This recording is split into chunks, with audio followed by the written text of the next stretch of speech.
Frontline is a presentation of the Documentary Consortium. 2 years ago, Frontline went to Edenton, North Carolina to investigate charges of multiple child sexual abuse. It's about sexual abuse of little children, preschool-age children, and it's also about abuse of trust. If I couldn't trust a daycare owned by my best friend for my child to be safe in, then I knew that I probably wouldn't be able to trust much of anything else. That program, Innocence Lost, told the story of Bob Kelly and his wife Betsy and what their friends and neighbors believed they and others had done.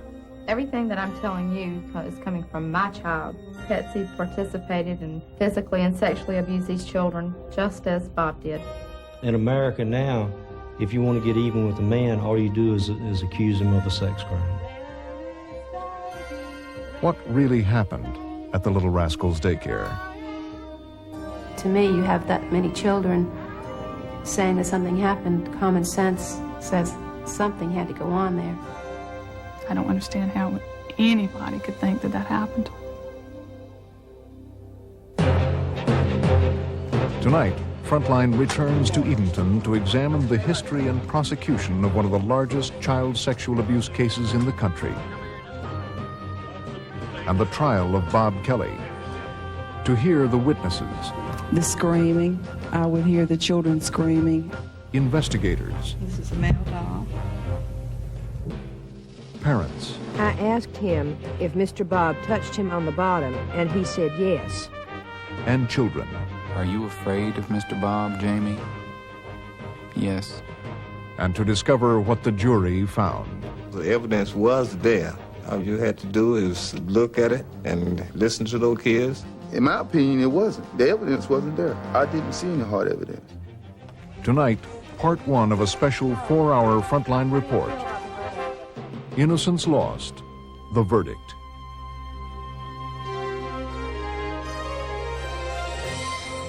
With funding provided by the financial support of viewers like you and by the Corporation for Public Broadcasting. This is Frontline.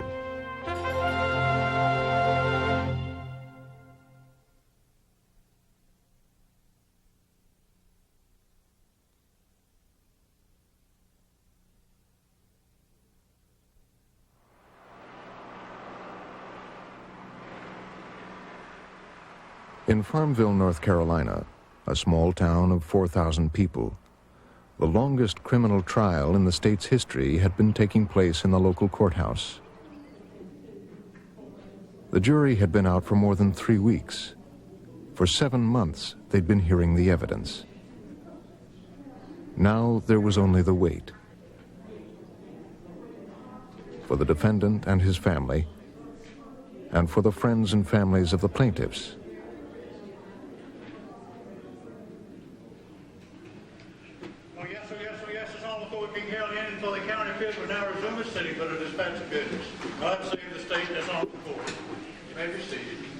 Madam Foreman and members of the jury, have you agreed on verdicts in the cases of State against Robert Fulton Kelly, Jr.? Yes, sir. Will you hand them to the bailiff, please?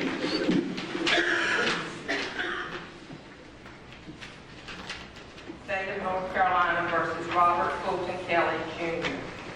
Wherein the defendant is accused of first-degree sexual offense, taking indecent liberties with a child, in that he inserted his finger in the anal opening of William Dan. We, the jury, as attested by our signatures below, unanimously find the defendant guilty of first-degree sexual offense, guilty of taking indecent liberties with a child. Is that your verdict? So say you all. Yes. We, the jury, unanimously find the defendant guilty of first-degree rape, guilty of first-degree sexual offense, guilty of taking indecent liberties with a child. Is this your verdict? So say you all. Yes. Guilty of first-degree sexual offense, guilty of first-degree rape, guilty of taking indecent, guilty of crime against nature. Is this your verdict? So say you all. Yes.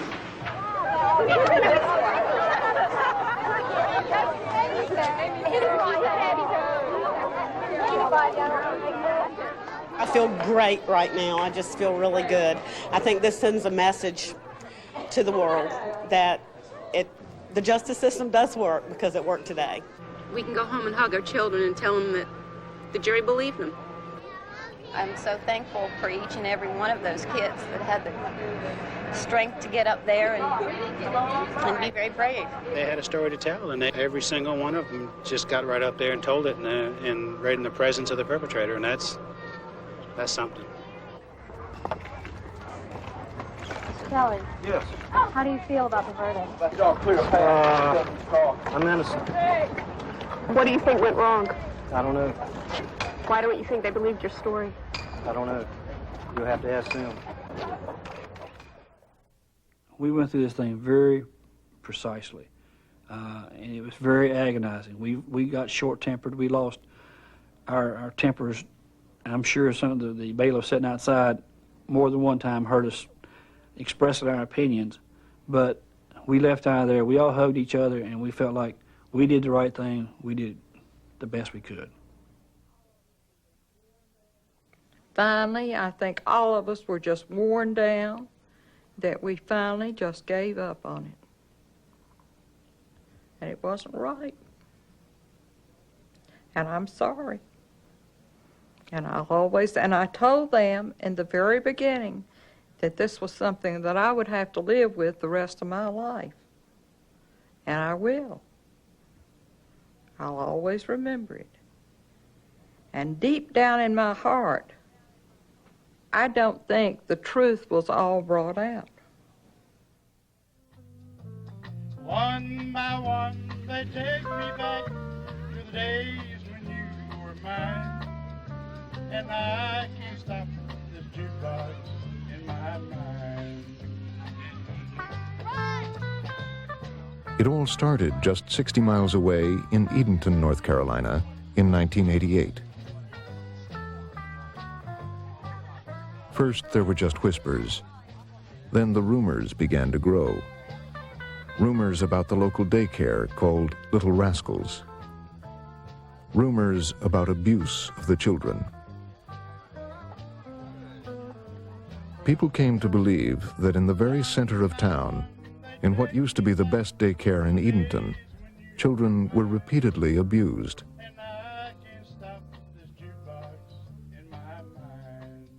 Allegedly, they were sexually abused by the very people who were supposed to take care of them.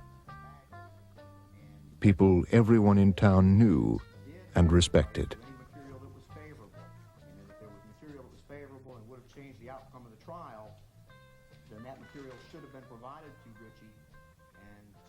I heard about the case from Bob. Lynn Layton grew up in Edenton.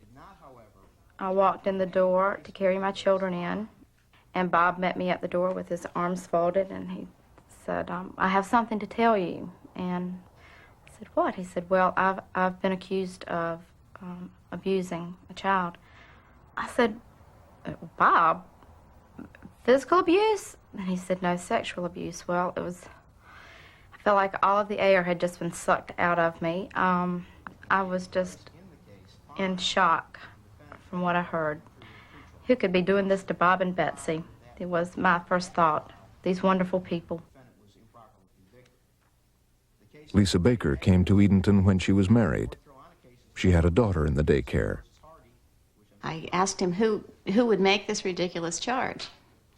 And I laugh now, and it's all so ironic. But I was very shocked. Susan Dixon had a son in the daycare. I remember I was standing there beside another mother, and both of us sort of looked at each other and thought, well, this is just a bad joke, you know, that somebody's playing against him. This is some way to get at him, you know, for something that if they had a grudge against him. I don't know. The non-indictment children. Nancy Smith's sister, Betsy, owned Little Rascals. Nancy sometimes worked there. At the very beginning, parents did exactly what I did as a parent. we went, oh, there's something terribly wrong here, a misunderstanding. This will all work out. Don't worry about it. People brought food to the daycare. People brought sent flowers. People sent letters, wonderfully supportive letters and cards, and said, this is all something terrible, misunderstanding. It will work out. Don't worry. Keep your chin up. Then, and how Betsy did this, I will never know. Then every morning between 6:30 and 8 o'clock, the phone would begin to ring. And an irate parent would say everything they ever wanted to say to anyone, to her, to Betsy, on the phone, and tell her that their children wouldn't be back to the daycare that day or ever again. They told her what they thought of Betsy's heritage, of Bob's state of mind, and what they hoped would happen to them in the near future. And she dealt with that every morning from 6:30 until 8 o'clock, and then she went to the bathroom and cried real hard and washed her face and took care of the children who came. I'm sorry. I'm sorry. I'm sorry. The cases in North Carolina specifically hold.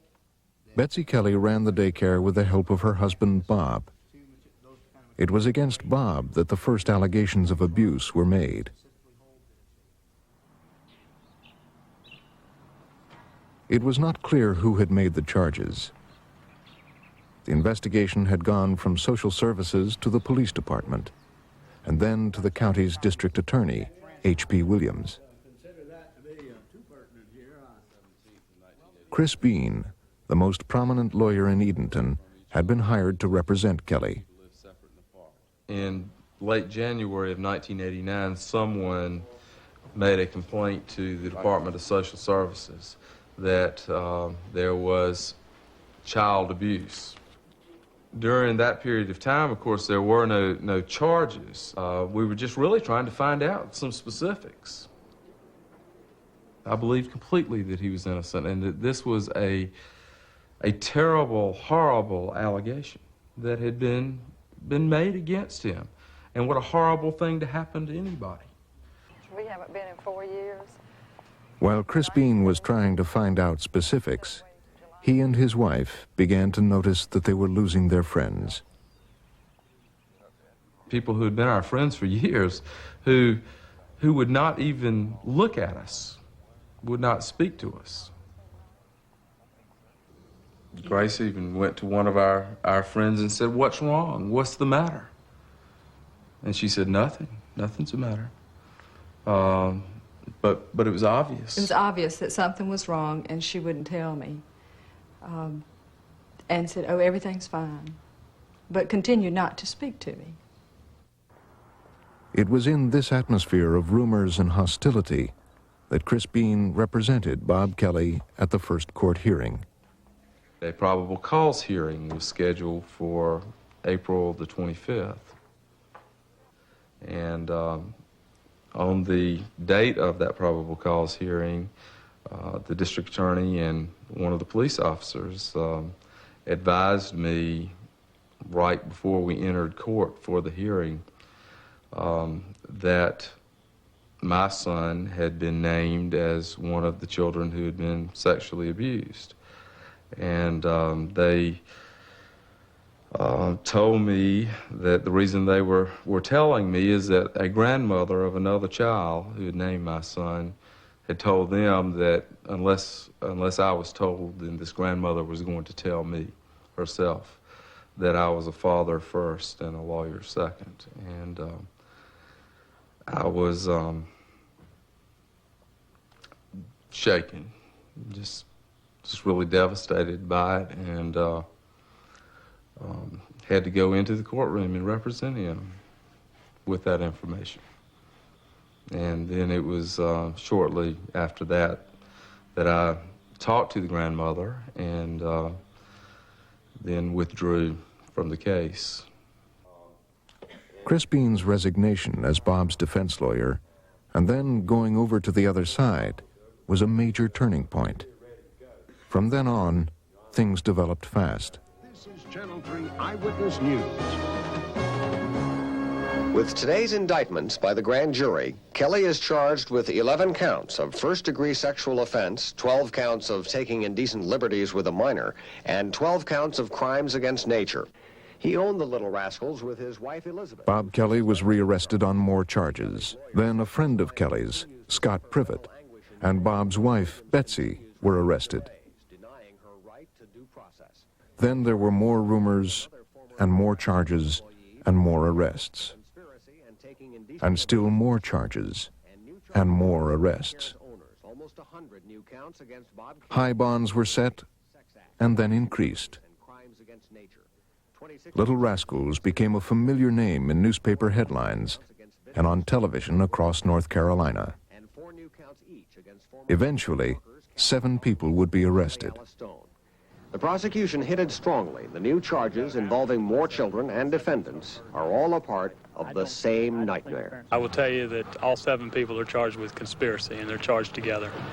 The people of Chowan County again wonder how long this nightmare will go on. In Edenton, North Carolina, Bruce Barry, News 3.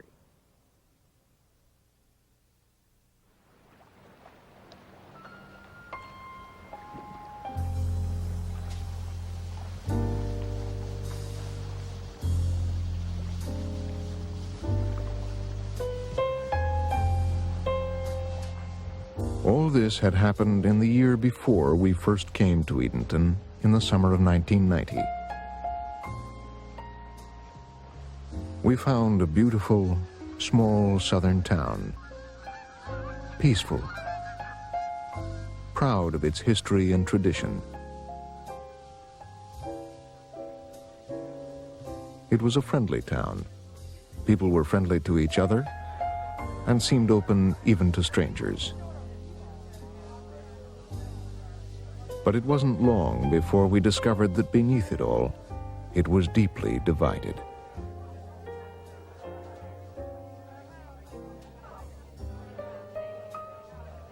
We don't talk to anybody in the family. I mean, they avoid us, we avoid them. It's just the way it is. If you're riding down the street in a car and they're riding down the street in their car, you just look in opposite directions. There's a line that's been drawn, and you're either on one side or you're on the other. And there is no crossing over as far as I'm concerned. And I believe I'm speaking for everyone I know.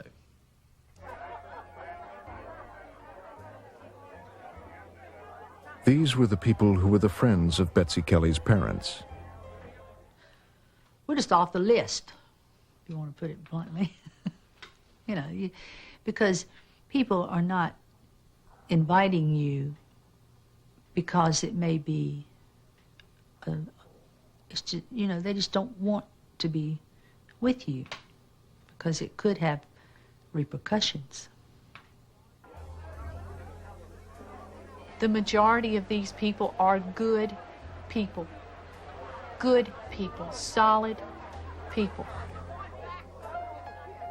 But this has brought out the worst in a lot of people.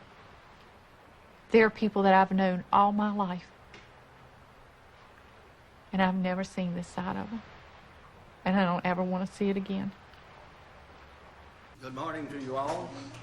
Now, Nancy sat in the courtroom, across the aisle from people she knew well, some of whom had been her sister's dearest friends.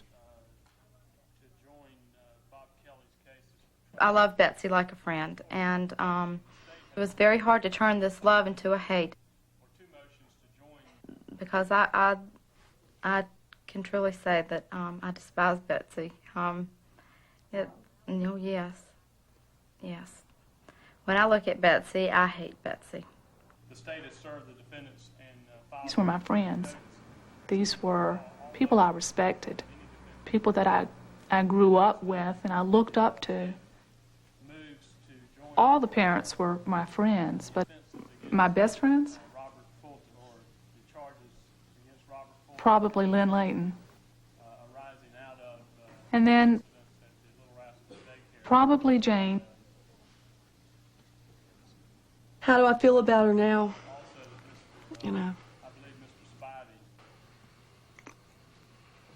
She's just not the person that I knew. She's someone else. I buried the other Betsy.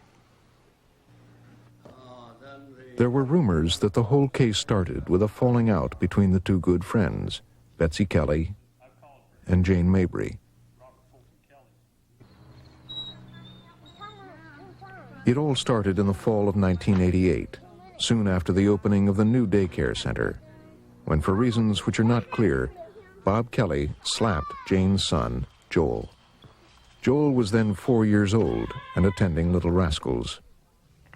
The first week that Betsy Kelly and Bob Kelly opened their new Little Rascals at their new location, I walked home with my son Joel, and he said, "Please don't make me ever go back there, Mommy, I was slapped." And at that moment, I knew that life would never be the same again. And I'm not really sure why, but if I couldn't trust a daycare owned by my best friend for my child to be safe in, then I knew that I probably wouldn't be able to trust much of anything else. Had I foreseen anything like sexual abuse? In retrospect, I always felt that there would be something that was going to happen that would be traumatic, simply because I felt everything was so calm and tranquil. God is great, God is good. Let us thank Him for our food. There was little question that the slapping incident happened, but not everyone agreed on what happened next. Betsy Kelly's sister, Nancy Smith. Betsy's friend Jane showed up at the daycare, expecting Betsy to be very contrite and expecting her to apologize profusely. Betsy didn't do it. And we had a very bad scene. I was crying and weeping and saying, how could this happen? At the time, still thinking it was an accident, but knowing I could never bring Joel back down there unless he understood that adults can make mistakes and they can rectify them. And that was never done. And somehow in my mind, I picture her going back to her house, as I've known her to do on other issues, and just seething. And the more she thought about Betsy not groveling and apologizing, the madder she got. And she came to the daycare a second time, looking for an apology, looking for more than she got the first time, giving Betsy a second chance. And poor Bets didn't take that one either. This was September. In October and November, I spent a lot of time praying, ruminating, thinking, something's not right. There was just like this gut feeling, there's something not right. By then, Joel had been out of the daycare for 2 months and had not been asked back. I was hoping that both Bob and Betsy would realize that losing Joel was a loss, mainly because he was my son and Betsy and I were friends. Finally, Jane's husband went to the daycare to talk to Betsy, but he came back saying he was not satisfied. If Betsy had been different and acted differently that day and had been more magnanimous and said, "Oh, I'm so sorry, and we really want Joel back," and I would have bought it. And I'm not so sure that I would have been where I was when this whole investigation broke. I could very well have been her advocate. Yes, this Honorable Superior Court of Chowan County is open to sit for the dispatch of business. God save the state of this Honorable Court. Be seated, please. Thank you. Good morning. By the time we met Betsy in the summer of 1990, she needed much more than Jane's advocacy. She was involved in the largest sex abuse trial in the history of North Carolina. By then, 29 children were directly involved in the case. There are 29 children that are named in the indictments involving these 7 defendants. And it's been indicated to the... In all, the 7 defendants were charged on 429 separate counts, including conspiracy. The charges included raping and sodomizing the children, having sex in front of the children, forcing the children to have sex with each other, inserting knives, scissors, and toy hammers into the children's vaginal and anal openings, forcing the children to perform oral sex, forcing the children to urinate and defecate on each other, photographing the abuse, and more. 2 other women, Shelley Stone and Darlene Harris, were also charged on multiple counts. They were released on bail. The largest number of charges, over 240, were filed against Bob Kelly. They all maintained their innocence. We had a real good daycare. But in America now, if you want to get even with a man, all you do is accuse him of a sex crime. Whether it's child abuse, whether it's rape, or it doesn't make any difference. And the public automatically assumes that people are guilty. But one of these days we'll be free because I've not committed these crimes. Robin Byrum was just 19 when she was arrested. Little Rascals was her first job out of high school. The children know I didn't do anything because I saw them after the daycare closed. And they come up to me and hugged me, but now it's a different story because I'm sitting here because of what their parents want.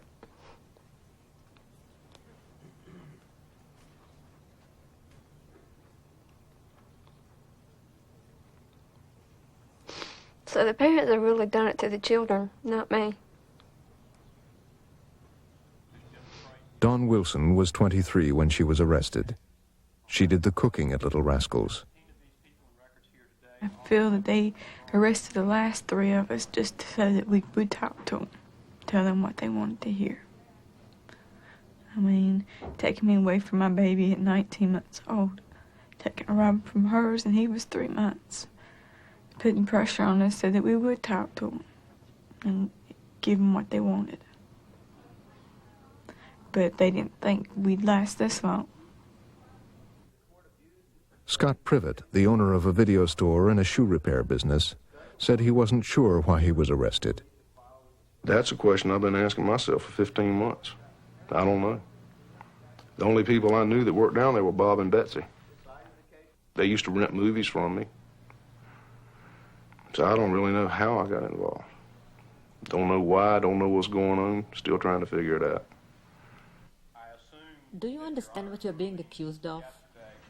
No, I don't understand what it's all about. It's something that you read about or you hear about, and it's one of those horrible things that you think, you know, well, it's kind of like cancer. You just can't even say it, and you don't want to even believe that it exists. And then when you wake up one day and it's your life, you try real hard, but I don't understand. I don't understand how anybody could think that that happened. No. The parents were just as firm in their beliefs. I believe they're guilty. In the bottom of my heart, I mean, I know they're guilty. No, I have no doubts, no. No, I've seen and heard enough of my little girl and seen her reactions and her nightmares and so forth. No, I have no doubts. Sadly, I have no doubts. There is not one hair on my body that even has a doubt. I am completely positive they did this. To me, you have that many children saying that something happened. Common sense says something had to go on there. So what happened in Edenton? How did so many terrible things occur over the course of a few months? Just a few blocks from Main Street, in a town where people knew each other and each other's business. Did anyone notice anything happening at Little Rascals?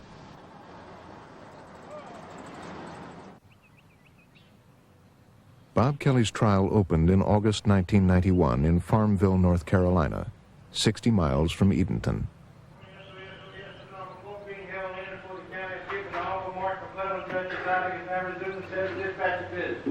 God save the state, this honorable court. Thank you, and good morning to you all. Possible eyewitnesses were called in to testify. Former daycare worker Deanna Chesson.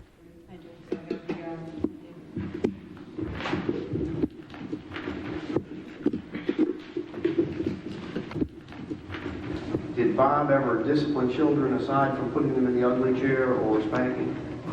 As within my statement that I gave, yes, there were times that after lunch children would play in the bathroom and there may be water splash or something. I don't know what form of discipline. I would assume spanking due to they stayed in the bathroom or they were brought into the bathroom to be disciplined and then put out on the ugly chair. Do you recall observing? Former daycare worker Casey Bunch. I do remember that children were spanked. And I do remember children being held on too tightly, almost shaken when trying to calm them down or to discipline them. Ms. Bunch, while you were at the Little Rascals Daycare during the summer of 1987, did you ever see any children sexually abused by anyone? No. In the mornings when you would go in to the daycare, Former daycare worker Brenda Parks. Bob would be there and there would be a few children there already. Did any of the children ever, at any time during the day or after that, complain to you that they had been abused or molested in some way during that period of time? No. Did you ever observe anything during that period, or after you arrived, that indicated to you that any of the children were particularly disturbed in some way? No. All these workers worked in the old Little Rascals, a two-room daycare for about 35 children that Bob and Betsy Kelly ran for 2 years before they moved into their new and bigger building in September 1988. They now had about 65 children. Most of the charges allegedly occurred in the new Little Rascals immediately after they entered the new building within a period of 3 months, September 30th to December 31st, 1988. Both facilities were a couple of blocks from Main Street. Were you ever asked to stay out of any particular area? Nancy Smith, Betsy Kelly's sister, worked in both places. Do you recall if there were in fact occasions when you would have been at the old or new daycare during nap time? At the old or new daycare? Yes. Oh, sure. Yes, sir. Would that apply to both daycares? Yes, sir. Did you ever observe anything unusual going on any of those occasions? A lot of snoring, but that's about it. When you would see your son, Daniel, at the daycare, did you only see him one time a day? No, sir, I did not. I saw my child several times a day. I was in and out of the room with him. He was in and out of the room with me. I would see him at the snack table. Betty Ann Phillips, who also worked in the old and new Little Rascals, had a 2-year-old son there. We were constantly, nobody was confined in that daycare. Everybody was in and out of those rooms as they pleased. If you would, tell the members of Neighbors were called to testify. in relation to the children being out in the backyard, what brought your attention to them being there, and what do you remember about it? The screaming. I would hear the children screaming, and to the extent that it would break my concentration. And I'm sensitive to children crying, so I'd get up and look out the back window and watch them to see if I could see if they had fallen off the monkey bars, or, of course, by the time I looked, I never saw any, just the children. I just saw them crying and screaming. Was this something that occurred every day? Yes, sir. Okay. What did you do about it? Nothing. Why? I didn't know what to do about it. I talked with my coworkers about it, but You felt there was something wrong going on over there? I don't say that there was something wrong. I say that the children crying caught my attention, and I observed the children. Most of the children alleged that they were driven around town by Bob and then abused.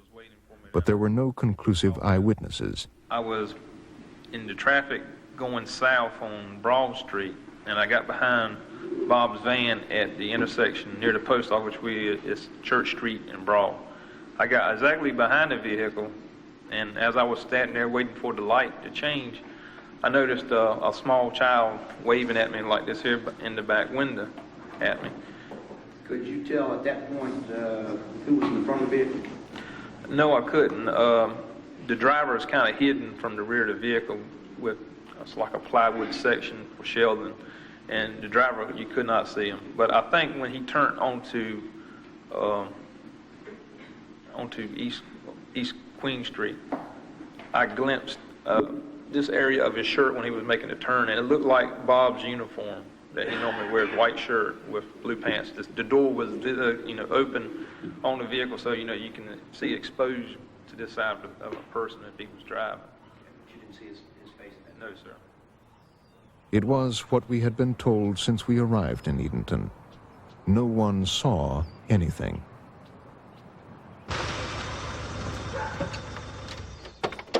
People like Brenda Ambrose, who worked in the daycare and whose daughter had allegedly been abused behind her back.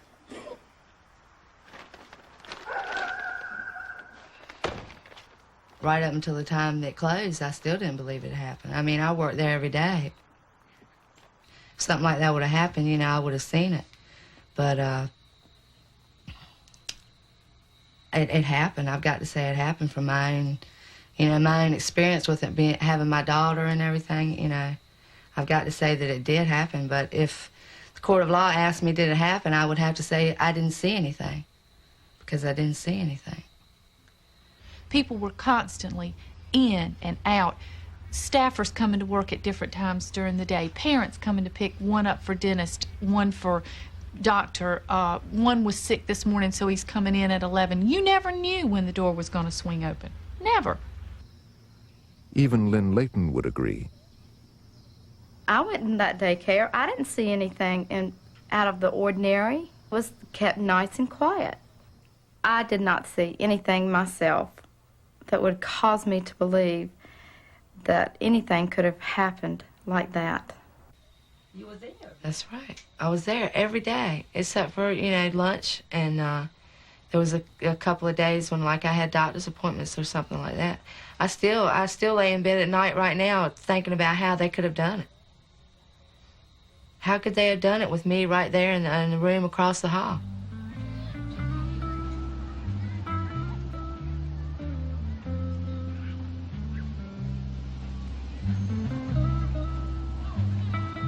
Could it all have come about because one child was slapped? Setting off an avalanche of allegations, as Betsy Kelly's family has always claimed?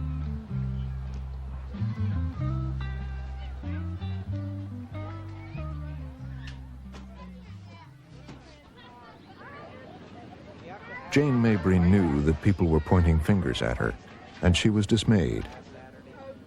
How could anybody believe somebody would make it up about a friend? But see, what I realize now is it was much easier to believe that I had made this up than it was to believe that the people that you thought were taking good care of your children, Bob and Betsy Kelly, could be doing this to your children. The truth, she said, was very different. After Thanksgiving, talking with my cousin, and not getting any feedback from either Bob or Betsy, I decided that I was going to kind of start asking people how things were at Little Rascals, and that's basically what happened. That's really all I said. Whoever Jane talked to, she said, she talked briefly and in generalities, until she came across a certain mother.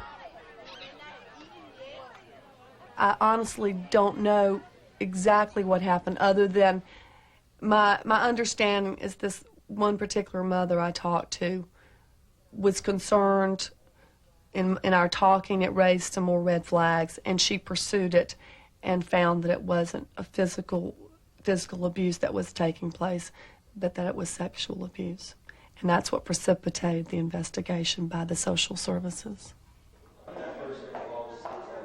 The mother was Audrey Stever, who quickly turned the case over to the police. How hard was it for you to believe your son at first when you hear these awful things? Well, when he first began talking, I wasn't sure. I had to have someone else. I had to go to someone else and have them talk to him because I didn't know if any other children had experienced these same things. So I sort of turned it over to social services and the investigating officer really rather quickly. The police officer Audrey Stever turned to was Officer Brenda Toppin. What Audrey's 3-year-old son told her when questioned was that he liked Mr. Bob least of any of the daycare workers, but that Mr. Bob doesn't do it anymore. He also told his mother 2 months before that he had played doctor with an older neighborhood kid. He now said that Mr. Bob had played doctor with some of the children. Playing doctor, according to the 3-year-old, was sticking something in your butt. Officer Toppin came to interview the child. It was this interview which would trigger the entire investigation. When you said to him, "How do you play doctor? I don't know how to play," what was his response? He would just sort of, he sat there and sort of just kind of went down a little ball-like, just, not actually a ball, but just sort of withdrew and wouldn't say anything. He did not say anything? Would not say anything. When he didn't say anything, did you pursue that any further? I just asked him if we were to let him use our special dolls or special tools, I don't know which terminology I used, that could he show us how he played doctor? So after the one question and the one failure to respond, you went to the dolls? No, it was not after one question and one failure to respond. There was quite a length of time there that we just sat there. He would not respond at all.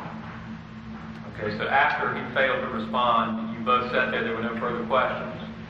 It was just very obvious that he was not going to be able to tell us, but maybe he would be able to show us. So you assumed at that point that there was something he could tell you further, and he just wasn't able to do it. It wasn't a question of a lack of knowledge on his part.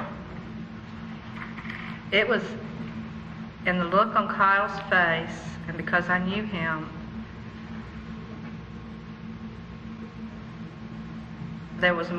he couldn't tell us how to play doctor, however that way was.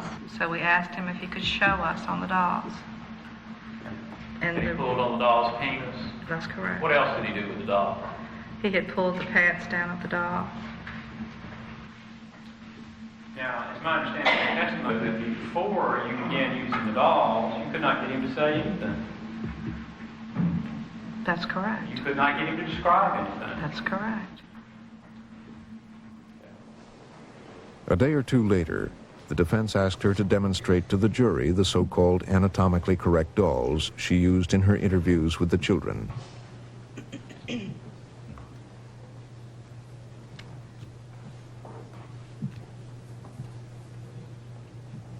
is a male doll. The dolls became important tools in the investigation the police and social services immediately launched. Debbie Forrest's son, Frankie, was the second child to be interviewed by Brenda Toppin as a possible eyewitness. Debbie Forrest remembers her using the dolls. They asked him if he understood the dolls and that the various parts of the anatomy and that these were just like little boys and little girls, and he said that was disgusting. They asked him if he knew what the word sex meant, and he said he wasn't stupid, that it meant you colored and you stayed in the lines. They asked if they watched movies or did anybody take pictures, and he said yeah. They got to bring movies from home and they had movie day, that he had his picture taken for school. But they constantly asked him the same thing over and over again, and they would rephrase it. And he's very outspoken and very blunt sometimes, and he just continually told them he already answered that question. They asked him a lot of things about, taking your clothes on, taking your clothes off. They asked him about, had anybody ever played doctor and did they play doctor? And he got excited and said, yes, Mr. Bob is the doctor. And they got real interested in that and asked him again and again about it. And he finally told them that when they got hurt on the playground, he went and got the first aid kit and brought them out Flintstone Band-Aids and G.I. Joe Band-Aids. They talked to him, it had to be an hour and a half or so before we interrupted. And they wanted to continue talking to him. I would guess the same questions were asked 5 or 6 times. Do it again? With the growing rumors, Betty Ann Phillips, who worked in the daycare, worried. She began to wonder if something might have happened to her child without her knowing about it. After questioning him extensively, she called Brenda Toppin to come and talk to him. He said absolutely nothing to Brenda. He wanted to play when she was there talking to him. He was running around. He would, it was something that he just didn't want to sit there and talk with her about. So finally, I asked her, I said, in your opinion, has my child been sexually abused? And she said, I can't tell you this on the record. She said, but off the record, yes, he has. And she told me to expect the worst because there was a lot more to come. I asked her, would charges be brought? And she said she was going to bring this tape to HP and let HP listen to it, and then HP would decide, well, there was nothing on the tape because Daniel hadn't said anything. Whatever was on the tape, it was enough for H.P. Williams, the district attorney, to rearrest Bob, who had been out on bail, and add new charges against him. What was on the tape? In fact, what was on all the tapes of the critical first interviews with the children?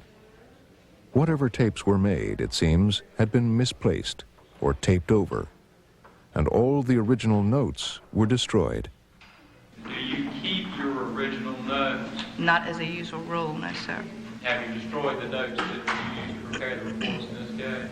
I have kept everything since I had gotten the order to keep everything, but before that I did not. So all of the notes that you made during the period of time you were actually interviewing children for the first time are now gone? Yes, sir. When did you destroy them? As these were typed. And do you know approximately when that was? Shortly after the interviews. Is that your standard practice to destroy your notes? Yes, sir. As you go along? After I type them, yes. And you do that in every case? Yes, sir. And is that something that you were taught in your law enforcement training, to destroy your notes as you have typewritten reports prepared? I don't believe that was covered. Pardon? I do not believe that was covered. You don't believe that's something they taught you? The defense asked for records of Brenda Toppin's training, but the prosecution had their subpoena quashed. Toppin testified that she had 80 hours of courses in sexual abuse investigation in the 10 years prior to the case, but brought no material to support that. She also testified that she had attended a seminar on sexual abuse sometime before the case broke. The district attorney, H.P. Williams, also attended this seminar. So I just destroyed, there's just a lot of extra paper, so I just destroy those. I just have not been involved in any type of a criminal case where what it is basically crucial evidence was simply discarded. Anyone that knows anything about this field will tell you that the first contact with the children, the initial interviews with the children, are the most critical. How they were conducted, what the individual conducting the interviews said, what they asked, how the children responded are the most critical things in these cases. And they were just gone forever. There was no effort to either create them or preserve them at all. This is all that exists of Kyle Stever's first interview. 13 lines of Officer Toppin's account of the 2 hours she spent at the child's home, with no more detail than she'd given in her testimony. The Frankie Forrest interview, which his mother reported lasted over an hour and a half, ended up in little over half a page.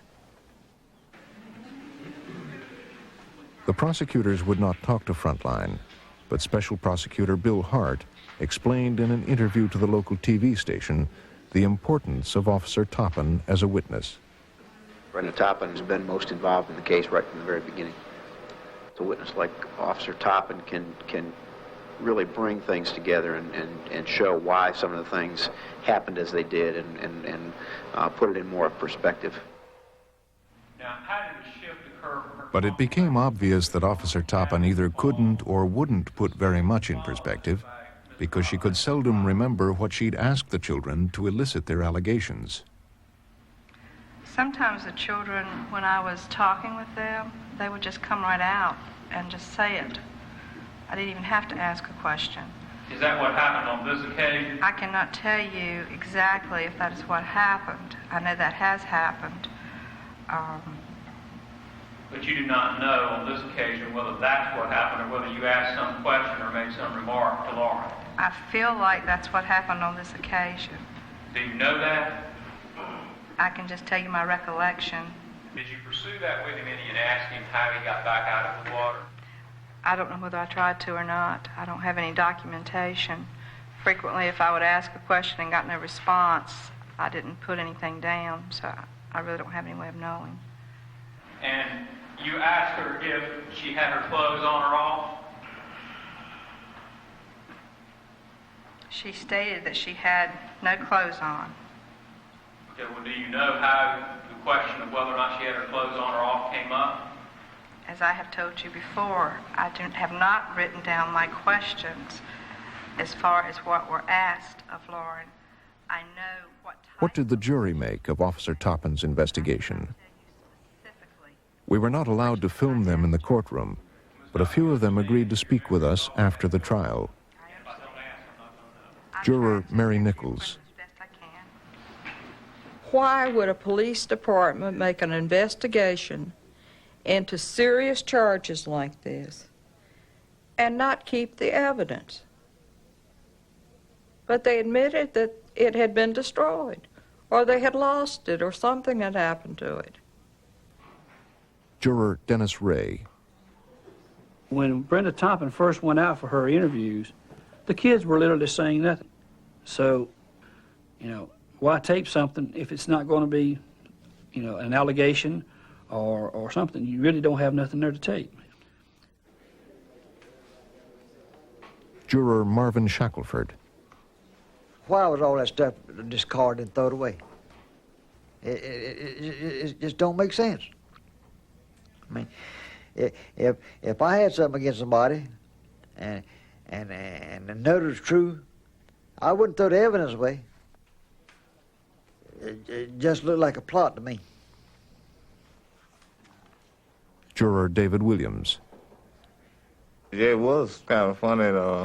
They did lose it, but we had enough evidence that the man did it, so we didn't care if they lost it or not.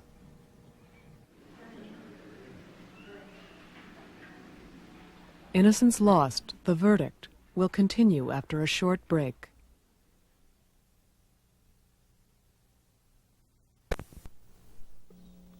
Frontline, show number 1120K, Innocence Lost, the verdict, reel 2 of 2. This reel length is 1 hour, 2 minutes, 43 seconds.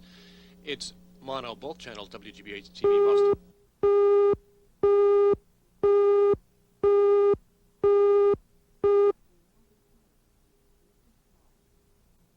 We now return to Innocence Lost, the verdict. Back in the first months of 1989, when the police and the Department of Social Services launched their investigation, Edenton was a hotbed of rumors and anxiety.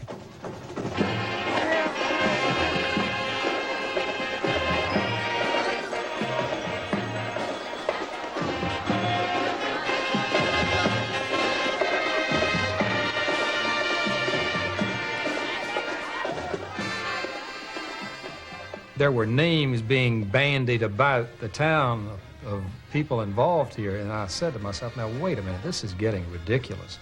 I said, you could just go out and say anything. I could walk out on the street and say someone's name and say, did you know that?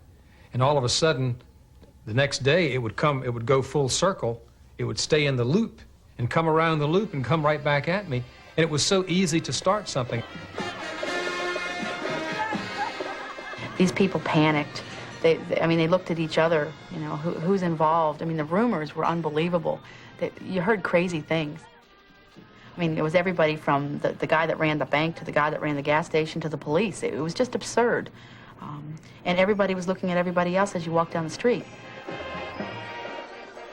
maybe that's what happens when people are frightened. I mean, that was the focus on our life. Every time the phone rang, had something to do with Little Rascals. And every time we spoke, it had something to do with Little Rascals. And I'm sure, we're not the only parents who are like that. I'd be more willing to bet that the majority of the parents are still like that. That's why they're so obsessed with this. I became very obsessed with having to know exactly what happened. I had to know what happened to her. I'd go down to the police department and see what I can get from them. And in the course of a criminal investigation, they can't divulge that, and they never have. But it was a drive in me that I just had to play out, and I pushed my little one and pushed her until she just had to close up. Most mothers claimed that they tried not to ask their children any leading questions. My child did not say anything that was coaxed out of her. There were times that I wanted to pick her up and say, please tell me who did what to you. And I did ask, cut this, wait a minute. I want to incriminate myself here. They had to have been questioned by these parents. They won't admit to it, but they did it. In the beginning, Betty Ann Phillips was a confidant of some of the mothers. The parent refused to give the child her dessert unless she told her, when the child had told her for 3 weeks that this person did nothing to her. And the parent refused to give the child her dessert unless you tell me that this person did something to you. And she did? Mm-hmm. Yeah. Do anything for your dessert. Betty Ann readily admitted that she questioned her child relentlessly. He finally, was like, if you're going to keep on doing this, then I'm going to tell you what you want to hear. And he finally said something to me, in which it was very upsetting when you heard him say it, because I had never heard him say it before. It had been me questioning him, and, him laughing and wanting to go about his business, wanting to go on and play, get this over with so I can go and play. And He understood enough to know what we wanted the answer to be, or, what we were trying to get at. Because after he would, you say no enough and that's not the right answer, you figure, you'll try yes. And I think that's basically what he did. The issue of whether the parents' repeated questioning of their children had helped to create allegations of abuse was a central question for the defense. The press was not allowed to film or photograph the indicting children or their parents. The parents were questioned by one of 3 prosecuting attorneys, Bill Hart, Nancy Lamb, and H.P. Williams, and cross-examined by the defense lawyers, Mike Spivey and Jeff Miller, in front of the 12 jurors. For reasons of time, the mother's testimony has been abridged and excerpted. Peggy Brooks had a 4-year-old son who was interviewed by the police the first week of the investigation. He said nothing about abuse in the daycare and actually said that he liked Mr. Bob. But his mother said that she was concerned because he acted hyper whenever the topic of Mr. Bob or nap time came up. So after the police left, she questioned him. Her testimony is read by an actress. I said, you remember what Miss Brenda and David said to you about truth and lie? And he said yes. And I said, it's real important for you to tell Mommy the truth. And I asked him if Mr. Bob had ever come into his room at nap time, and he said yes. And I asked him if he ever touched him, and he said yes. And he started getting a little nervous, and I said, did he ever touch you on your bottom? And he said yes. And he got very nervous and kind of got off my lap and ran to the other side of the room. And I got him by the shoulders, and I knelt down, and I looked him in the eye, and I said, son, you have got to tell me the truth. Did Mr. Bob touch your bottom or your private parts? And he said yes. And he put his hand in the crack in his bottom. Mike Spivey, the defense attorney, wanted to demonstrate that she was leading her child. He didn't on his own say anything to you about Bob or the daycare, did he? No, he didn't. Not until you said to him, did Mr. Bob come in your room at nap time? That's right. And your next question, right after that, was, did Mr. Bob touch you? That's right. And his answer was just yes. Uh-huh. And you didn't say, well, tell me about that, did you? You said, did he touch you on the bottom? I asked him if Mr. Bob touched him on the bottom, and he said yes. And then he ran across the room because he didn't want to talk about it. And you went across the room after him. And you took him by the shoulder, didn't you? And you held him there. I didn't hold him there. I took him gently by the shoulders and made him look me in the eye. And you insisted that he tell you what Mr. Bob had done. I said, are you telling me the truth? And I asked him to show me how Mr. Bob touched him on the bottom. And that was after you had already talked to him about getting touched on the bottom. Yes, but I didn't tell him to put his hand in his crack. Did you know anything about how suggestible children at that age are? No. That was early in the investigation. At least 3 mothers had taken their children out of Little Rascals: Peggy, Audrey Stever, and Debbie Swicegood. They were in constant touch.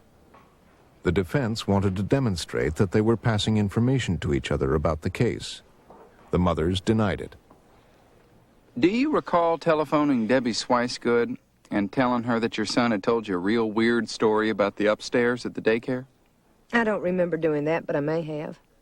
So you just don't ever remember calling her and discussing the allegations in the case? Oh, yeah, we discussed the allegations in the case, but not the specifics. Were you aware that she told the SBI in April of 1990 that she had discussed specifics of her son's case with you? We may have talked some specifics, but mostly what we talked were generalities. I may have said, you know, my son said something weird about going upstairs, but I didn't tell her what he had said about going upstairs. What did you call her for? I needed to talk to somebody. So you weren't going to tell her anything, you just wanted to talk to her? I was asking her probably if her son had said anything like that because I was trying to figure out what was going on. You mean you were asking her about specifics? I just asked her if he had said anything about upstairs. And you didn't consider that to be a specific? Betty Ann Phillips was clear about how the stories had spread. You could get on the phone and you could be talking to parents and, well, my child said so-and-so.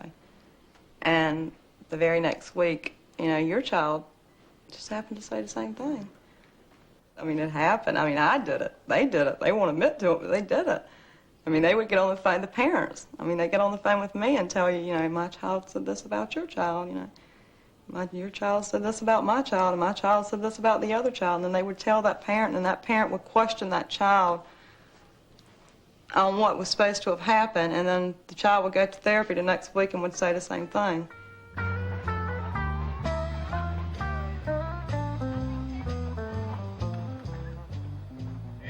The defense believed that the stories began to go round and round the small town. From parents to parents, from parents to children, from children to children, and then from children back to parents. What complicated it all was the fact that 90 children were sent to therapists, mostly paid by the state, and almost all of them returned having disclosed some allegations of abuse. It was a long process.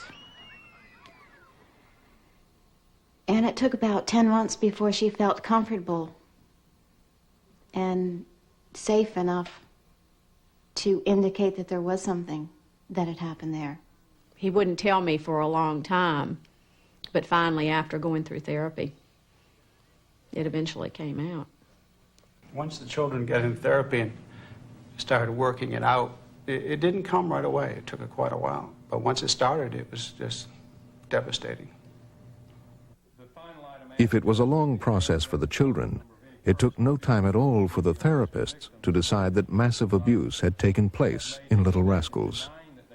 4 therapists, Judy Abbott, Susan Childers, Dr. Betty Robertson, and Michelle Zimmerman, treated most of the children.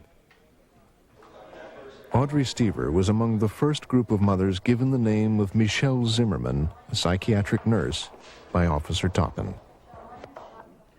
Audrey took her son there to be evaluated. What Ms. Zimmerman told Mrs. Stever and the police after her first session alone with the child was that the 3-year-old boy had disclosed that Mr. Bob made him suck on his ding-dong. By the next session, Ms. Zimmerman felt that she knew that there was repeated abuse at Little Rascals. The defense attorney asked Mrs. Stever, Ms. Zimmerman told you that she didn't have any doubt that Betsy knew what was going on? That's right. She told you that Bob was a sadistic pedophile? Not at that time. She didn't tell you that on that occasion? She said she felt like he may be a sadistic pedophile. This was the second time she had actually talked to your child? To my child, yes. The defense found only one transcription of an early therapy session in which Ms. Zimmerman's questions were recorded. They included, did he put your hand on his ding-dong? What else did he do with his ding-dong? Did he put it in your mouth? That was bad of him to do. Did he put it anyplace else? Did he put it in your bottom? By the time Kyle ended therapy and moved away from Edenton 14 months later, he would make more than 50 allegations. Among them, Bob tied him with a rope. Bob choked him on a boat. Bob put his penis in both his bottom and mouth. Shelley put a tractor toy in his butt. Bob cut his own neck and licked the blood like a puppy. Bob broke into Kyle's house and threatened to break all his toys. Betsy played doctor with Kyle and made him touch her boobies, pee-pee, and hiney. He also implicated Betsy, Dawn, Shelley, Robin, the fat man, the black gas attendant, a black man called Andre, a white man called Andre, Nancy Smith, Scott Privott, and Privott's stepdaughter, Debbie. A few months later, the Stevers' youngest child, who was 1.5 years old when Little Rascals closed, and now 2 years old, pulled at his bottom and said, "Bob's bad, Mommy." He, too, was sent to therapy and began disclosing. Mrs. Stever testified that there was now sibling rivalry between brothers over the disclosures. After Daniel, Betty Ann's son, had been interviewed by Officer Toppin, Toppin advised sending the boy for a psychological evaluation. This time, the therapist Officer Toppin recommended was Judy Abbott, whose organization sponsored the sexual abuse seminar Officer Toppin had attended. Judy Abbott, who had a master's in social work, would end up treating 17 children from Little Rascals. She felt that Daniel needed therapy and accepted him as a patient. Daniel was being investigated by Judy. It wasn't therapy, it was an investigation that she was doing on this child. She gave him time to get to know her, and then it was, question, and then there were just so many doubts, so many things just kept on popping up that I would still question him at home. So he was getting it from me, and he was getting it from Judy still, and he was very insecure. He did not want to be left at preschool by himself. He screamed every morning when I took him. He was very shy of strangers. He had nothing to say to, even to his grandparents. He was, just shy of people. He was not a friendly child anymore. He was just a changed little boy. The investigators told you, this is how a sexual abuse child behaves. And, it's like we were brainwashed. Everywhere you turn, your child is sexually abused, and that's why he's doing that. And we didn't really question the fact that before he was questioned by us and everybody else, that he was fine. And, it was after he was being questioned and almost interrogated that he started acting this way. The more Betty Ann heard, the less comfortable she felt. They had these little pictures of them in the paper. We had picked up a newspaper, and I'd thrown it back down the back seat where Daniel was sitting. And I asked him if he knew any of those, he remembered any of those, and he couldn't name any of them. So I said, Daniel, you know who these people are. No, I don't know who they are. I said, come on, Daniel. I said, you know. And he, no, I don't know. So we went to therapy, and he brought the picture in there with her, and I happened to be listening to this time, and, she said, who are these people? And he said, I don't know. Well, he didn't know who they were. He was getting them all mixed up. This had been a year, he didn't remember what they looked like, really, I don't think. But when she wrote up her therapy report, for him than he had gotten every one of them right the first time, and she hadn't had to tell him who they were. But I don't remember exactly how I came about to show him this picture with the sheriff in there, but he told me that the sheriff was the bad guy, that he had went upstairs and had wanted to put handcuffs on the people. That anyway, he was one of the ones that was sexually abusing them too, and he had pointed to Bob in the same picture and had said that Bob was a good guy. So, I kept on telling them, my child is confused. He is very confused. I have confused him. Judy has confused him. We need to get this straightened out. And Judy kept on saying, no, he's not confused. And HP and Brenda would say, no, he's not confused. He knows what he's talking about. You're the one that's confused. So I said, well, then we need to investigate the sheriff. I said, because he has pinpointed the sheriff as being upstairs when this was happening too. And then that's when Daniel was confused. Brenda Toppin said, no, he's confused now. But a few minutes earlier, no, he wasn't confused. Chris Bean's wife, Grace, testified on direct that she and her husband were determined to find a therapist who was independent and knew nothing about the case, so there would be no danger of contamination. Mrs. Bean said they looked until they found Dr. Betty Robertson, a psychologist who supposedly knew nothing about the case and would conduct 3 or 4 evaluation sessions before deciding if a child needed therapy or not. It didn't quite work out that way. Mrs. Bean was cross-examined by Mike Spivey. Your intent at that time was to find somebody out of the Edenton area who did not know anything about this case. That's right. And you wanted somebody that hadn't had any contact with anyone that would have a fresh approach to it. Exactly. So you went to Dr. Robertson and were satisfied that you had somebody that was independent and knew nothing about the situation in Edenton? Yes. When you went there on May 8th, did you know she was already seeing children from Little Rascals? She may have seen one of a child, but she had not seen more than one. Did you know that at the time you got to the 3rd session during the evaluation of your son, she had at least a dozen children there? No, I did not. Do you know that she had 17 before she ever finished his evaluation? No. She never told you that? No. She told your son in your presence that she knew some scary things had been going on in Edenton. Right. Didn't that strike you as an odd remark from somebody that didn't know anything about Little Rascals or what was going on in Edenton? I don't know what my husband had told her. He obviously had given her some background about why we were coming. Okay. And her remarks to your son, based on whatever information she had at that point, was she knew some scary things were going on in Edenton. Right. That's what she told your child? That's what she said. At the beginning of the evaluation process? Yes. Soon, Dr. Robertson would have at least 23 Little Rascals children and opened an office a few minutes from Edenton.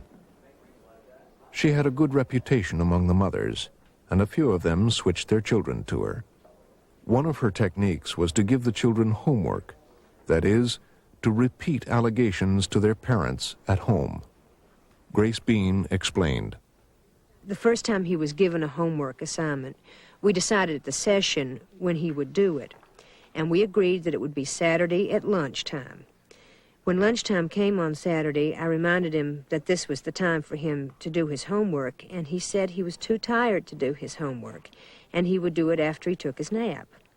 So he took his nap, and then when he got back up, I said, now it's time to do your homework from Dr. Betty, and he said, ask me some questions. And so I would have to set up the whole disclosure. He was not willing to say it on his own. I had to ask the questions to get the answer. So I asked him, did Mr. Bob touch you anywhere he shouldn't? And he said, no, not really. He just put his finger hard on my back. And I said, well, didn't you say that he had put his hand down your pants? And he said, yes. And I said, well, what did he do? And he said to me, you know what he did, Mommy. And then he wouldn't talk about it anymore. Mike Spivey cross-examined her. So your feeling at that time was that your son was holding back on it when he told you no, that nothing happened. He was not telling the truth, that he was holding out on you, and that he needed to go through this process so that he could tell you the bad things that happened to him. If there had been bad things that happened to him, we wanted him to be able to tell us. And, of course, no, or that bad things did not happen was not an acceptable answer. We didn't Or one that you did not believe and accept. Right. We felt like he was not telling all that he had on his mind. What did the jurors make of what they heard about the children's therapy? Juror Dennis Ray. The therapist, in all probability, was trying to get everything out of them. In the process, there was a lot of things said. But that's one of the things that bothered me about the trial, is why the psychiatrist didn't, the therapist didn't, testify. And it left a big hole in our, trying to go through all the verdicts now, because we didn't know exactly what was said to the children, how it was said to the children, or why it was said to the children. Juror Roswell Streeter. A case like this, I would think that would be videotape, at least audio tape, therapy session, whatnot. Maybe the first interview for some kid, nothing happened. And Mr. Bob never touched me. 3 months later, after questioning or interviews, Mr. Bob spanked me. Maybe a couple more months later, Mr. Bob touched me. Then you got all the bizarre things happen to the children. And that's what I wanted to look at. It wasn't that clear. The therapists themselves did not take the stand. It was a strategic decision which was made separately by the two sides. The state either didn't think it necessary or did not want them cross-examined. The defense regarded them as hostile witnesses. Instead, they gave the therapy reports to experts to examine. Dr. Henry Adams, professor of psychology at the University of Georgia. You've got to remember that most of these children, from what I read, initially denied that any abuse occurred. These children were repeatedly interrogated until they made disclosures, some of them as long as 3-4 months later. This kind of concern about abuse, this conveying to the child that something terrible has happened to them, and the fact that they might not be telling the truth certainly would be distressing to any child. There was almost a consistent, in the early stages, refusal to take the child's word for what had happened. Dr. Moisey Schopper, professor of child psychiatry at St. Louis University.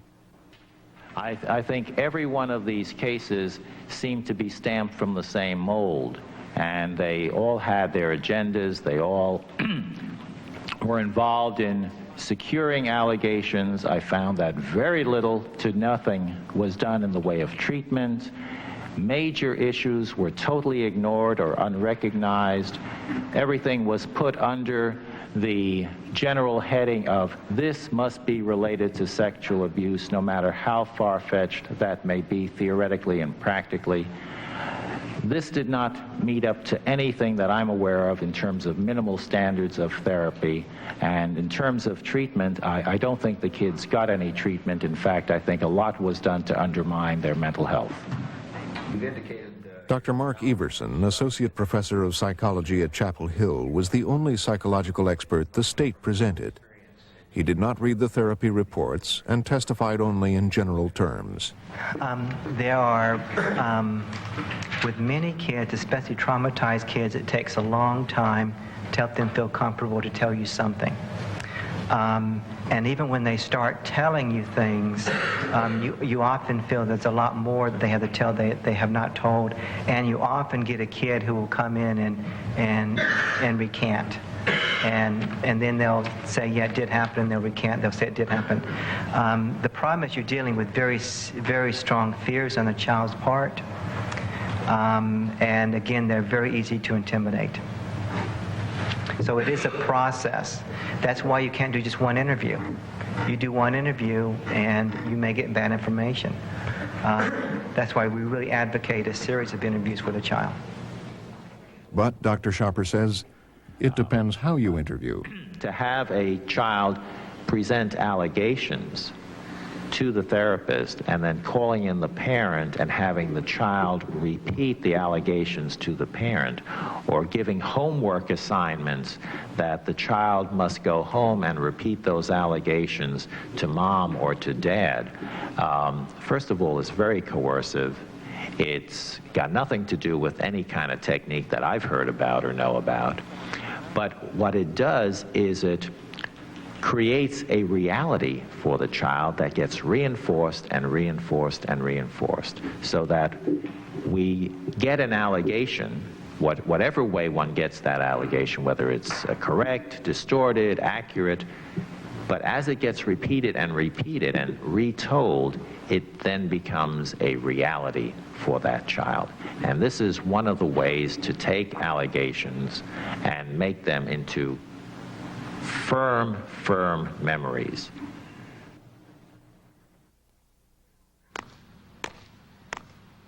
We'll rock you out. We'll show you what we're all about. We'll rock you out. That ACT without a doubt. We'll rock you out. That ACT without a doubt. We'll rock you out.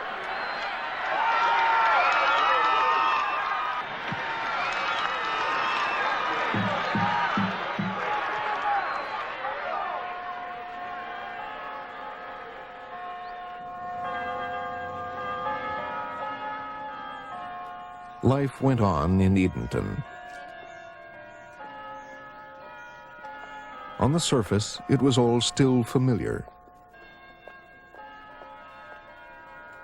But it was all so different.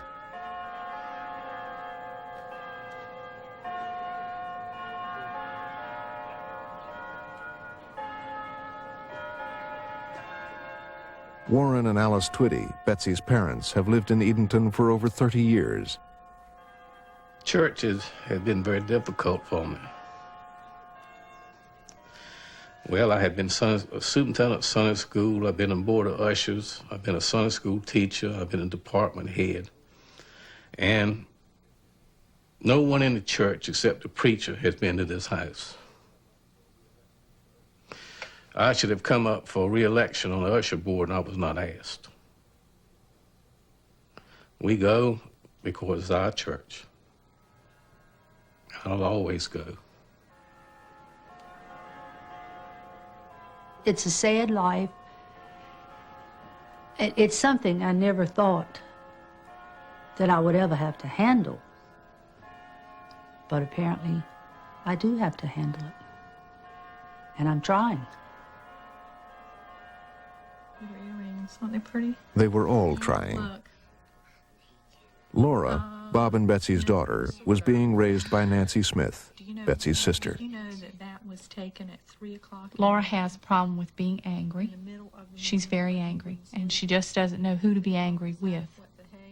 She has had her whole world taken away from her. Everything that she knows and understands has either been forcibly removed from her or sold or packed away. This was when you were about 2 weeks old. About a month ago, Laura began to call me Mommy and call Jimmy Daddy.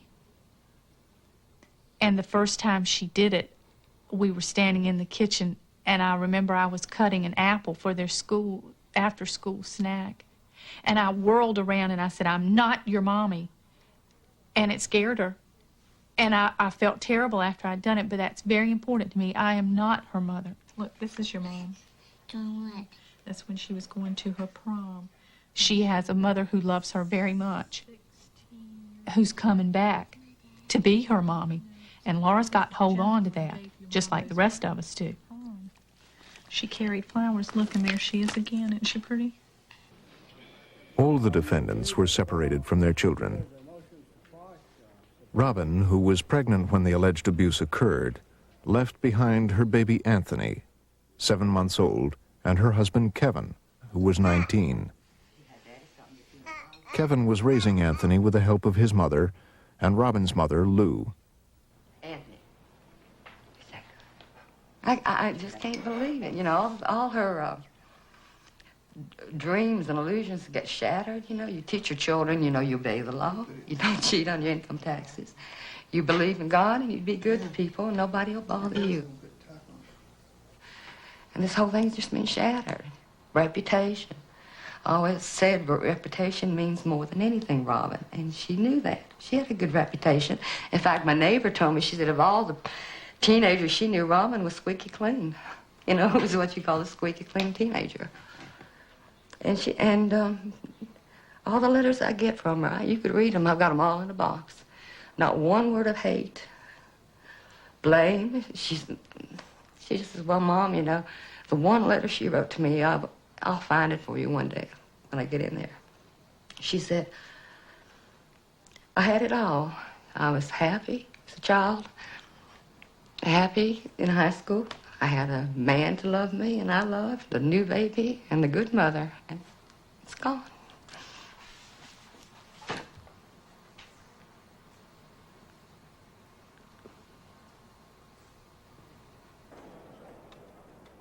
The case also took a toll on the parents' lives. Jim Baker, an airline captain, was gone a lot. His wife, Lisa, tried to continue her life, but she thought about the case constantly and blamed herself. A mother can't help feeling guilty. You voluntarily put your children into a situation, a dangerous situation, unknowing. Like many other couples, their marriage suffered. It didn't bother me so much that Jim was gone. What surprised me is his lack of emotion. We've had some bad times. She's had some hard days that I just kind of had to remove myself and go for a long bike ride. Things have to be very logical for Jim, and this was not logical, and therefore he could not understand. I needed him to share my frustration and my anger. And he could not always do that. Now it's that healing process has begun. And now it's the time to put it all in order again. It is still overwhelming. It's still more to comprehend than you can imagine. They all felt that the lives of their children had been irrevocably changed. It is a lifelong thing with them now. We know that through therapy. We know that through seminars, that we need to be prepared for him so we can help him go through these different periods in his life that he will face. It's something that's going to be with our children for the rest of their lives, that we're going to have to deal with for the rest of their lives. This is not something that goes away. You know, you deal with it, but you keep dealing with it. It never will. It's never going to go away. It's going to be part of our lives. Looking at the parents sitting at the court hearings, it was hard not to wonder if they had second thoughts. Would their children have been better off if they hadn't sent them to the therapists? No, they said. There were definitely symptoms before therapy. I want to ask you a real hard question. I'm told that many children deny that they were abused, and the parents didn't see any signs of abuse either. Is it possible that if you let the children alone, that they would have been all right? I'm going to say no. I think things would have, there were things that were, or she had lots, my child had lots of anger before she opened up. There were lots of violent temper tantrums, and that things that she was keeping bottled up that had to come out, and they were coming out in really violent temper tantrums, and I really didn't know where they were coming from. He started out on the floor. He started out coming into our bedroom about 5 times a night. And he would be so afraid to go in his room. And I just thought this was something normal for a 2.5, 3-year-old child. But this continued on for 10 months, and he would be absolutely petrified. Lisa Baker tormented herself for months that as a mother, she should have known. The signs were there. There were signs there that every mother should know. There were things I should have checked out, but didn't. And only in retrospect have I realized this. That issue of mothers noticing symptoms in retrospect was a crucial one for the defense, who argued that none of the mothers saw anything wrong at the time. Peggy Brooks testified on direct that her child exhibited severe problems in the fall of 1988. He developed many fears of slides, of the dark, of monsters. He had problems sleeping. He had bruises on his arms and legs, pain with bowel movements, and he complained constantly that his bottom hurt. Peggy had taken her son to a mental health clinic a few months before the case broke. Peggy and her husband had separated when her son was 5 months old, and the child had on and off problems visiting the father. Now that the father had recently remarried, the child once again did not want to see him. He was also aggressive at his preschool and did not like the daycare. Mike Spivey questioned her about the visit to the clinic. Did you tell her at that time that you were finding bruises all over him? No, I didn't. Why not? I don't know. Did you tell her at that time that he was pulling at his bottom all the time and that it hurt, and his bottom was red, and that he had pain with bowel movements several times each week? No, I didn't. Why not? I don't know. Did you tell her at that time that he was scared of being on slides and the fears of animals? I don't remember if I discussed his fears or not. You don't find anything in this report about such things, do you? No. Did you tell her about the sleep problems that had been getting progressively worse? I told her he had trouble going to sleep at night. Can you explain to me then why she says that you reported that his appetite was usually good, he sleeps well, although he doesn't seem to need much sleep? Why would she have gotten the impression that he slept well if you just finished telling her about the sleep problems that he'd been having? That was her interpretation, I suppose. She misinterpreted what you were saying again. Apparently. You said he was having a red rectum, would pull at his bottom all the time, he would cry and carry on with the pain with bowel movements. How many times did you take him to the doctor for that? I didn't. Never? Did you not once? No, I didn't. Now, did you choose to simply ignore your child's pain at that point, or was he just not having the pain? Neither. I asked him what was wrong, why his bottom was red. You said it was a severe, serious problem, didn't you? I didn't know how severe a problem it was. Well, you didn't know how severe it was. Why didn't you take him to the doctor?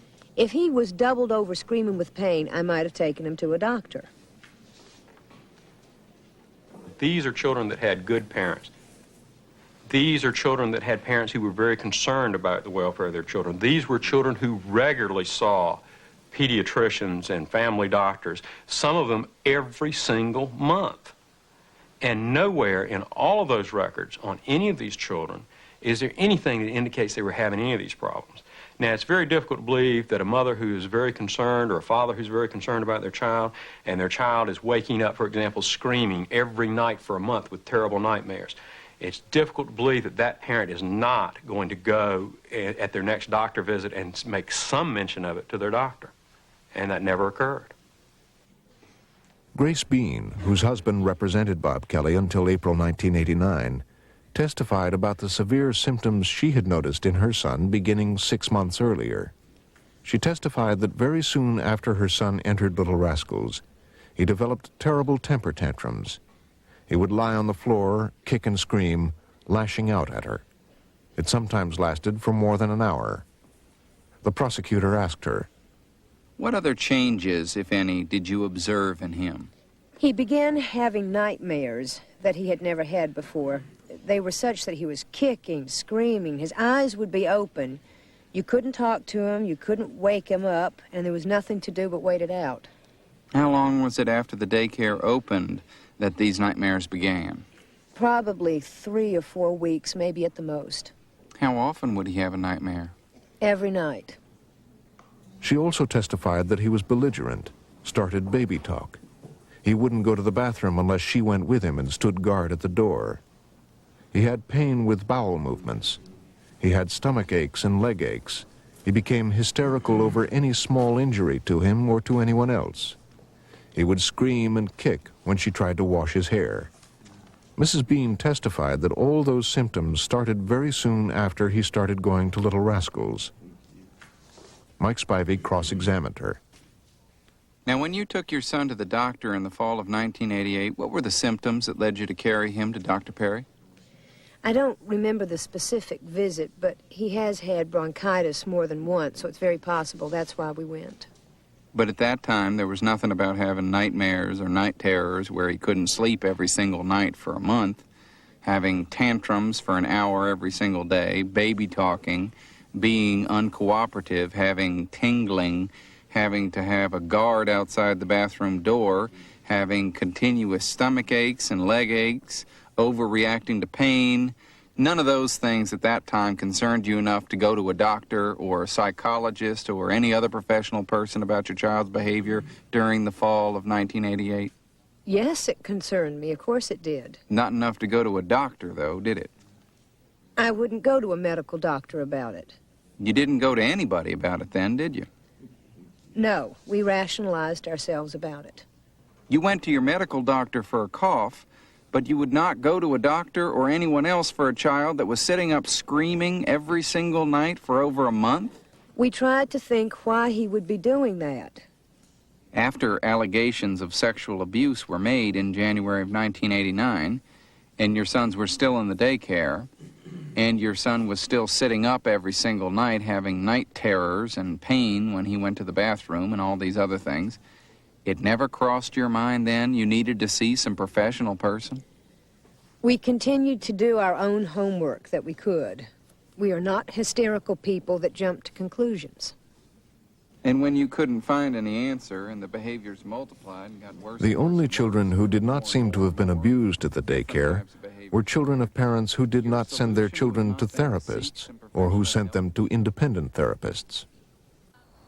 The Bloom children, Brittany and Tanner, went to Little Rascals. Bob and Betsy Kelly also babysat for them. When other parents began sending their children to be evaluated, the Blooms worried. Tanner's godfather is a psychiatrist in Atlanta, and we were upset. People were talking about how they were having their children evaluated, and I called him up and I said, his name is Sam. I said, Sam, what do I do? Do I have them evaluated? So he said if they acted normally, then he felt that they were probably okay, but if I was not comfortable with it, to take them to a psychiatrist, not one in the area, and when I had them evaluated, do not mention anything about Little Rascals, a daycare situation. Just say, I want my children evaluated. I'd like both of them evaluated, and see what the results are. And I felt very comfortable with that because I didn't feel like there would be any prejudice. And that's what he said. He said that that way there won't be any prejudice and you know what's really going on if you go in for a true evaluation. And what happened finally? What did you do? Well, we talked about it, and we never had them. That anything was wrong. And what happened? How do you find that they're okay? I mean, are they fine? I think they're fine. I mean, they've never showed any results. They haven't done anything out of the ordinary. They've never talked about anything bad happening to them, and I don't know, they act like normal kids to me.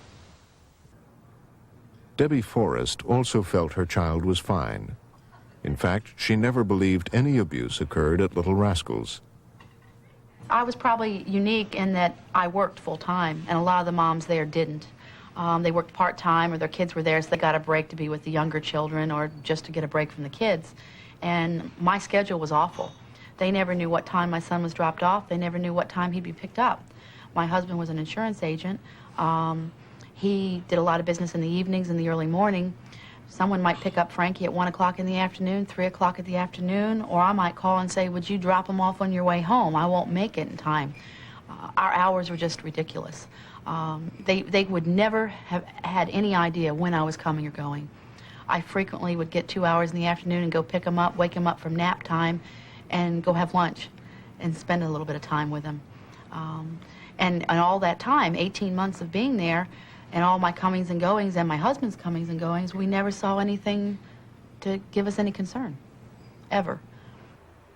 And yet the children, in their various interviews with the police and therapists, mentioned Debbie Forrest's son as one of those who had been abused. I got phone calls. My family got phone calls. One particular lady, Judy Abbott, who told me that she was working with a number of children in group therapy, called my mother and said she was concerned and that I might have fallen through the cracks. And she phoned me at work and upset me very much. She told me that it was imperative not only that I get treatment for my son, but that I was being a neglectful mother if I didn't, and that the best thing for me to do would be to bring him back there. And I said that I preferred to have an independent type evaluation, and she said that was a very bad idea, that it needed to be somebody that was familiar with the case, knew what happened to the other children, and that if I did that they would take care of paying for it. There would be no expense to me. Of course, if I chose someone locally, I'd have to pay for it.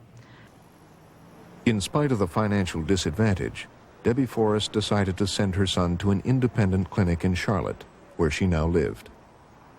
I took him to a clinic and had him talked to and physically examined and discussed and everything I could think of at the pediatric clinic there. And they spent hours with him. And they told me not to be concerned. He seemed to have the level of awareness and understanding and knowledge that was appropriate for his age. He was extremely vocal.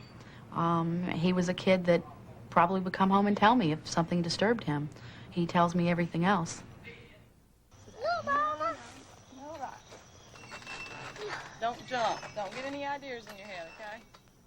Betty Ann Phillips, who worked at the daycare, also felt that her child told her everything. So she was surprised and dismayed to learn that her 3-year-old child had made allegations in therapy which contributed to the arrest of 4 people: Bob Kelly, Scott Privott, Betsy Kelly, and Don Wilson. Judy Abbott's therapy notes of the session in which Daniel implicated Don reads, "What are you doing to the dolls? Put Mr. Bob and Miss Dawn in jail. Why do you want to put Mr. Bob and Miss Dawn in jail? They mean. Why are they mean? They touched each other's privates. Can you use the dolls and show me how they touched each other's privates?" Daniel took the 2 nude dolls and demonstrated vaginal penetration with the Miss Dawn doll on the bottom and the Mr. Bob doll on top. He then demonstrated fellatio with the Miss Dawn doll on its knees. How do you know that Mr. Bob and Miss Dawn did this? Watched. This is how Daniel's parents remembered it. He was playing with the dolls, female doll and the male doll. Betty Ann was just listening, she wasn't watching. But evidently had the male doll was on top of the female doll. And he was calling the male doll Mr. Bob, but he would never name the female doll. And Judy Abbott kept saying, well, who is this, who is this female? Who is the girl? Who is the girl? And he never would say. And then she said, well, is that Miss Dawn? And Daniel said, yeah. And that was how the Dawn's indictments were handed down. Indictment number 89, CRS 1281. In the presence of the victim, Daniel Phillips, Robert Fulton Kelly, Jr. put his penis into the mouth of the defendant. At one point, the defendant was on bottom and Robert Fulton Kelly, Jr. was on top. At another time, the defendant was on her knees with Robert Fulton Kelly's penis in her mouth. Daniel Phillips did not testify at the trial. 12 other children did. Hundreds of allegations of abuse by Bob Kelly had been reduced to 100 counts. The most horrible charges involved penetration. Children raped by Bob Kelly, sodomized, had instruments and objects inserted into their orifices. The question of whether there was any evidence of this trauma was crucial. Almost all the children had undergone medical examinations. The physicians were called to testify. North Carolina watched. WCTI TV 12, the news leader.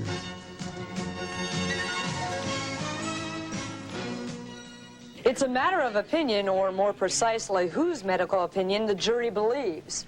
89. Did you ever observe anything in his physical condition that would indicate any type of sexual maltreatment, abuse, or physical abuse? No, sir. Dr. Devine brought with him 4 children's medical records. Each was allegedly abused by Bob Kelly, but Devine said he never saw any evidence of it. Next on the stand, a Norfolk doctor and expert in child abuse who saw one of the children on a referral from the boy's therapist. No abnormal dilatation or dilating of the anus, no abnormality of the anal grip or the ability of the anus to contract, and certainly no evidence of any external injury. But under cross-examination, the prosecution asked about the same child. You did make a diagnosis, did you not? That's correct. And what was your diagnosis? The diagnosis was suspected child abuse. Dr. Dietrich later explained that medically there was no evidence, but legally he couldn't ignore the therapist's findings. I use the term suspected abuse because that is the history that I was given. The state expert, Dr. Jean Smith, was sure of her findings. Definite rape. In other words, vaginal penetration of the 3 little girls she examined. What makes you be able to assign that degree of certainty with regard to Lauren? The history and the physical examination were consistent with vaginal penetration. And what specific findings were consistent with vaginal penetration? Dr. Smith explained the subtle physical differences she found in the 3 girls. Accumulation of the findings of the growing together of the tissue at the 7 o'clock and the 5 o'clock positions. There was also the thinning of the hymenal edge at the right side on the photograph itself, on her left. The defense physicians did not have the opportunity to examine the little girls, but they could compare Dr. Smith's slides to those of non-abused girls. The North Carolina News Report told of their findings. An expert in the medical photographs disputed those subtleties, arguing that sexual penetration leaves a more obvious scar. When tissues are torn apart in a large way and they heal back together, especially without a surgeon's skill, they don't always heal perfectly. Dr. Irons, who said he's testifying because of professional interest, told the court that penetration of a prepubescent girl would do severe damage. I have never diagnosed a case of penile penetration of the vagina when I did not see very significant physical findings. And late in the afternoon, another family practitioner and another denial of abuse. But I did a complete examination, and dealing with child abuse, I examined the child completely from head to toe, including her perineum, and I stated that it was within normal limits. In Farmville, I'm Catherine Ricks, TV 12 News. CTI TV 12, the news leader.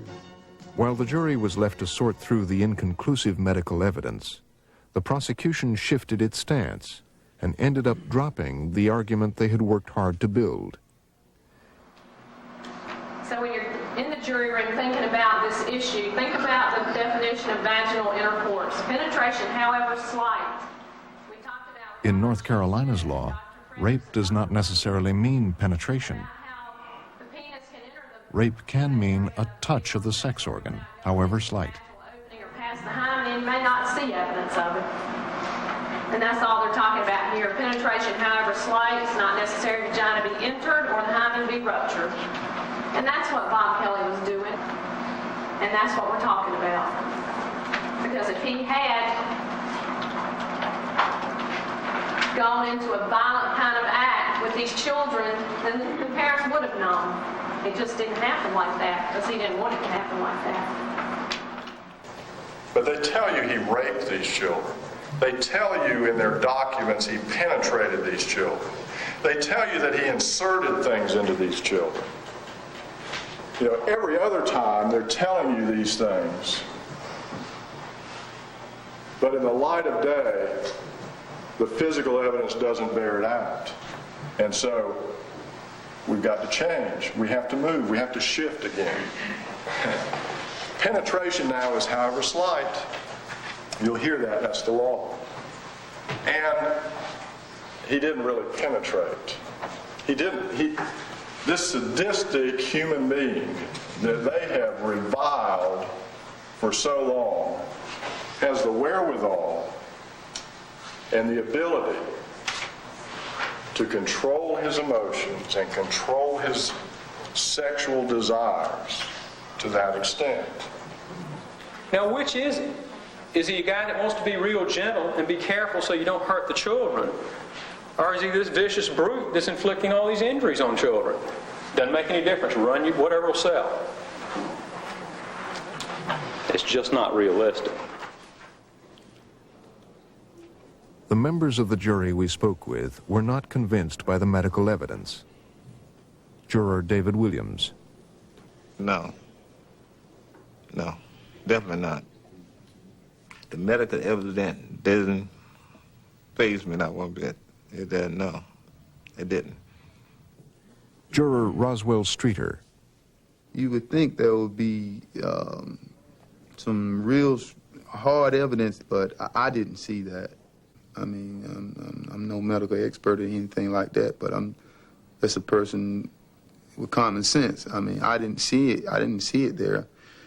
And there was no way that they were going to convince me that it was rape based on physical evidence.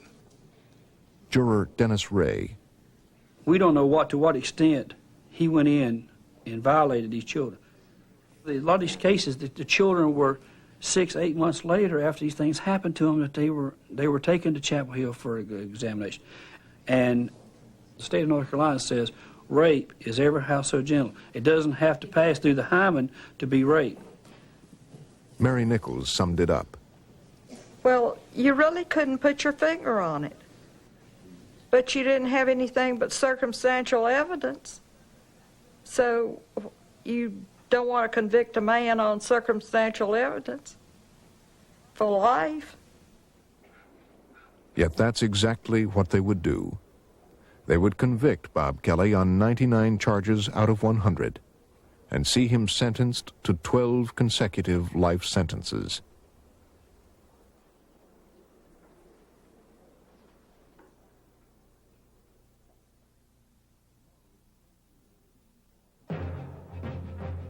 Tomorrow, in Part 2 of Innocence Lost, The Verdict, the children testify. He would say he would kill my mommy and daddy. Well, he put his penis in my private. Did Mr. Bob ever do anything to your ding-dong? He sucked on it? The jurors listen. All the evidence is the work of the children, and I believe them. Children are easily led, and I just could not go along with what they were saying. When I walked downstairs for the start of deliberation, Bob Kelly was not a guilty man. So what happened in the jury room? There was a lot of hostility, that if you did not agree, they looked at you like you were the village idiot. I finally agreed just to get out of there. But I don't believe justice was served on a man. It was not honest, it was contaminated, didn't follow the judge's instruction. And what does Bob Kelly's guilty verdict mean for the other defendants? As I said, you would be eligible for parole immediately. You would have served approximately a year and 4 or 5 months. Part of me wants to take the plea, but then there's always the bad side of it, that I pleaded guilty to something I didn't do. Watch the conclusion of Innocence Lost, The Verdict, tomorrow night.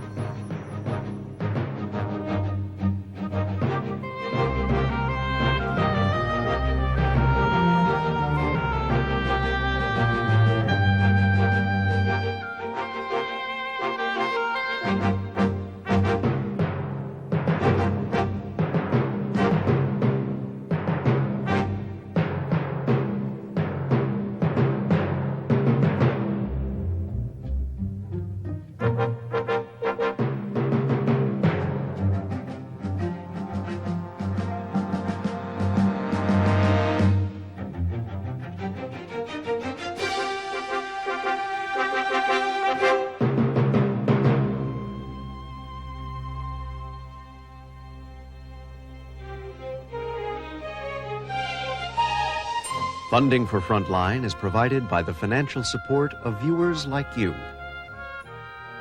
and by the Corporation for Public Broadcasting.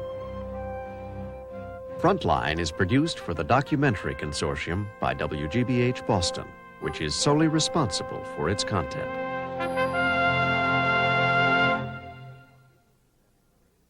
For videocassette information about this program, please call this toll-free number, 1-800-828-4PBS, or write to PBS Video, 1320 Braddock Place, Alexandria, Virginia, 22314.